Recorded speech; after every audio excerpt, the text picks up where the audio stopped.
లగచర్లలో మీరు నిజంగానే తప్పు చేయకపోతే ఫార్మా విలేజ్ అని చెప్పి ఎందుకు వాపస్ పోయింది? మళ్ళీ అలా ఇండస్ట్రియల్ కారిడార్ అని ఎందుకు వస్తున్నారు కొత్తగా? అదేవిధంగా నేను ఇంకొకటి మా మీడియా మిత్రులను కూడా అడుగుతా ఉన్నా.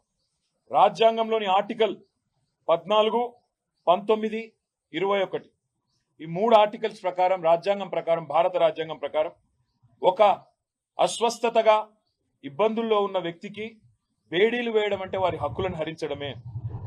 బిఎన్ఎస్ఎస్ అనే కొత్త చట్టం వచ్చింది. ఆ కొత్త చట్టం ప్రకారం కేవలం తీవ్రవాదులకు మాత్రమే, క్రూరమైన నేరస్తులకు మాత్రమే బేడీలు వేయాలన్న నిబంధనలు ఉన్నాయి తప్ప ఇవాళ రైతు బిడ్డలకు, రైతులకు, గిరిజన రైతులకు బేడీలు వేసిన ఒక అహంకార దుర్మార్గ ముఖ్యమంత్రి రేవంత్ రెడ్డి వైఖరిని ఇవాళ మనందరం కూడా ముక్త కంఠంతో ఖండించాల్సిన అవసరం ఉంది.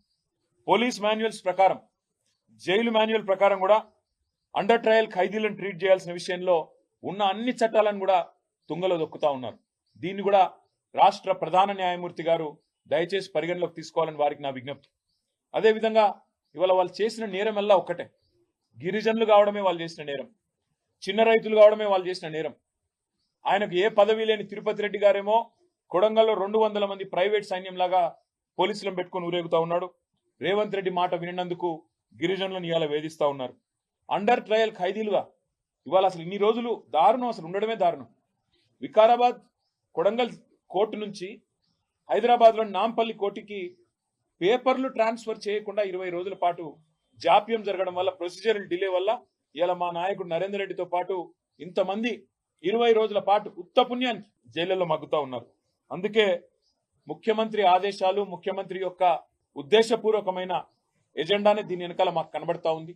కేవలం నా మాట వినలేదు అని చెప్పి వాళ్ళని హింసించండి అన్నట్టుగా గుండెపోటు వచ్చినా కుటుంబ సభ్యులకు తెలియజెప్పకుండా మరి దుర్మార్గంగా ఇంకొక 2 పేర్లు, కావలి రవీందర్, గుండెమేని బసప్ప, వాళ్ళిద్దరు కూడా ఆరోగ్యం బాగాలేదు.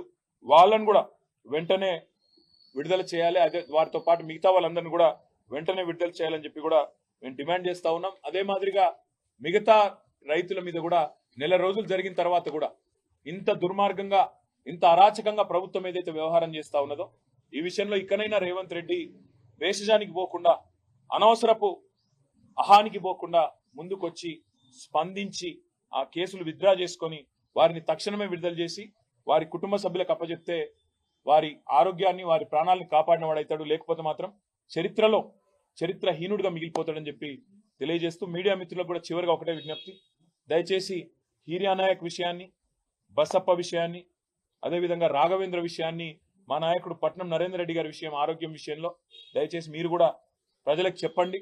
తద్వారా ప్రభుత్వం మీద, అదేవిధంగా న్యాయ వ్యవస్థ మీద కూడా మరి వారికి సరైన సమాచారం పోవడానికి కూడా అవకాశం ఉంటుందని చెప్పి కూడా విజ్ఞప్తి చేస్తూ